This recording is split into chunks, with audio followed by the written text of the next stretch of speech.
keep up with the Chainsaw Man manga intermittently. It's not really my top priority until I see Discord notifying me of a new chapter releasing, which I then read maybe a day later, or maybe a week sometimes, honestly because I'm busy reading Jujutsu Kaisen. The last chapter that I recall leaving off on is when this poor excuse of a ragtag team attempting to reassemble a fodderized Denji when they're suddenly confronted with Kwangshi. I then took a break.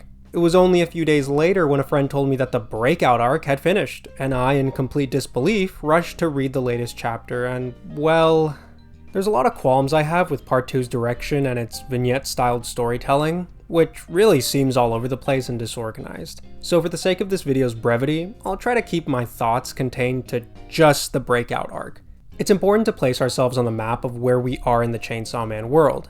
In Mob Psycho fashion, Denji was mind-broken when his home was engulfed in flames, and forced to be taken away by one of Nayuta's controlled humans. We're left on a cliffhanger as a bloodthirsty crowd rears its ugly head towards her. Denji then wakes up, is sedated, and cut up into cutlets, just like how the Sopranos would make people disappear.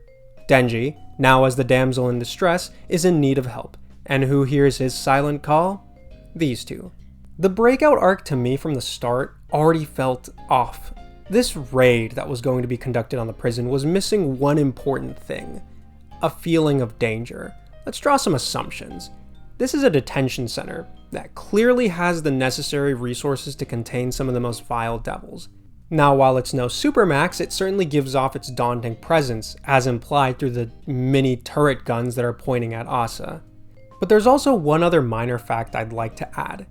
The detention center currently has the Chainsaw Devil cut up into pieces, meaning one of the most dangerous pieces of the game has been subdued. Whoever is the leader of the public safety devil hunters, betting it's Kishibe, would certainly realize the stark importance of this individual's role in the world. Why was this detention center only manned by 3 noteworthy people? You have your grunts, but they're grunts, faceless nobodies. Then you have your 3 devils guarding this detention center. And who are they? Katana Man, a recognizable character. Kwangshi, a recognizable character who kind of isn't even her same character anymore. That's not a criticism, that's more of an observation. And then the Nail Devil. And honestly, I'm gonna be straight up with you, I fucking hate the Nail Devil. I think it's probably one of the worst characters so far. Really boring. Is just there just to put in some zest, and that's about it. I would have been completely fine if it was just Katana Man helping them through. So the feeling of a raid is nowhere to be felt, and at this point we're just kind of strolling through the story because Fujimoto needs to get Denji out of the prison in some way or another. And that actually leads me to one of my main criticisms of this arc. This arc has no reason to be a thing. Let me explain. There are 2 different points to this. 1, the little clues that are peppered in throughout this story, while they are important, such as, the explanation on, or maybe a clue hinting at why people are sprouting chainsaw heads, that certainly could have been said in a different setting. It did not have to happen in this arc particularly. Because Fujimoto is no stranger to having offhand comments forwarding the progress of the world. I mean, it literally happens right after they break out of the prison and they have the entire gang just watching TV. And there's a comment saying, oh, the devil damages reconstruction taxes that is used to hire some different devils for the government. However, I think there's a more compelling clue that shows why this arc was really made. And I fully believe that the only reason this arc is a thing is because Fujimoto wanted to draw Denji being cut up. Now look, ever since Fire Punch, we're going all the way back, ever since Fire Punch, we're no strangers to slaughter. We're no strangers to gore. We're no strangers to Fujimoto's violence. It's not new. But if he gets the chance to do it, I'm sure he'd do it in a heartbeat, as seen throughout his works, at least his mainline works. So when I saw Denji being cut up, it's like, oh wow, that's a really visceral image. Poor Denji's being cut up. And you just kind of break out, you put him back together, it's no big deal. So to me, I really do think he just wanted to draw this scene to show people, hey guys, here's your dopamine of, oh my god, this is so intense, Denji's being cut up. And I think one of the reasons why I'm not feeling that worried about Denji, or for that matter, any other devil, is after learning that these hybrid devils are essentially immortal and don't die. So why should I be worried? Why should I be worried that our main character is in some sort of danger when clearly he's just going to be he's going to be put back to pieces and he'll be fine? So really, that's that. I do think that the whole purpose of this, what, 5-chapter arc was just to show Denji being cut up. That was it. Everything else was just ancillary. There's a little criticism some people point to. This important difference of fast-paced and slow world building.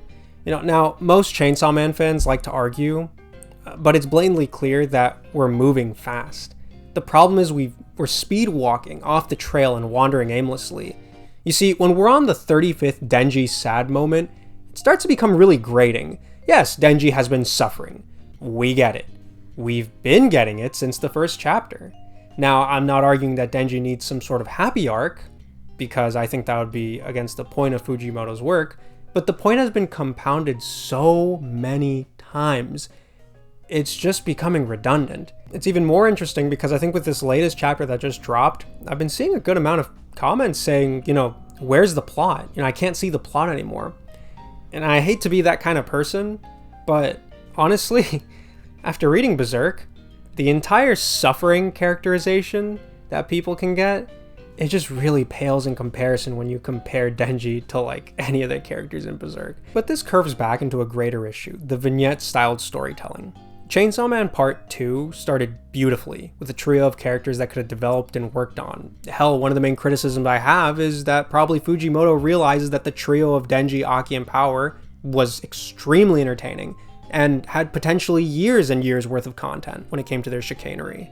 Now, while yes, one argument to say that Fujimoto breaking both of these trios was to show how hardcore the world of Chainsaw Man is that anybody can die, but really, what are we left with after? For Part 2, after the trio is dissolved, we've just been going on meandering storylines that kind of just flow into the next, not really building a cohesive finishing. Even more importantly, the events of the manga have just been jumping from plot point to plot point, especially after The Falling Devil. Fujimoto has said, that Part 2 is meant to be different. It's meant to be distinct from Part 1.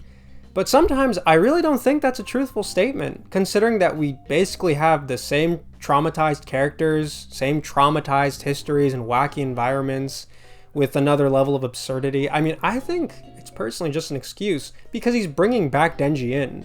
When you basically have the same main character getting into his same antics, how are you going to tell me that they're meant to be two different things when they're clearly paralleling so many others?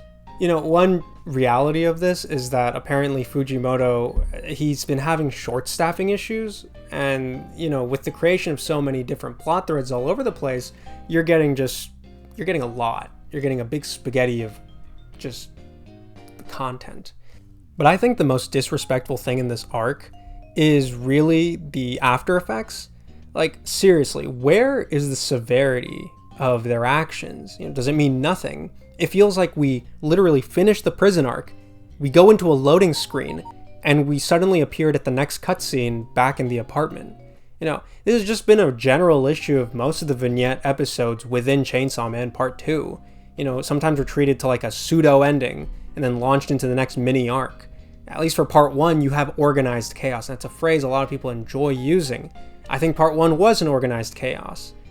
But here, you don't even have a respite, because between International Assassins and Bomb Girl, and even, the Katana Man arc, you have at least moments where you can imply the characters have been doing something, or they've been just messing around. It's kind of a clusterfuck of buzz events. And now we're going to a brothel to make Denji happy. So we're going to be starting the Soapland arc? Because I really don't have any idea anymore. But I think this arc in particular showed me that Fujimoto has a lot of things going on, and he couldn't really create an arc that had stakes in it, considering that you have two powerful characters raiding a prison. You'd like to think that it's dangerous, but at the end of the day, that they're both going to be fine, considering all their tools and considering who they are. So in short, we're kind of speed blitzing it, but we'll see what comes out of that.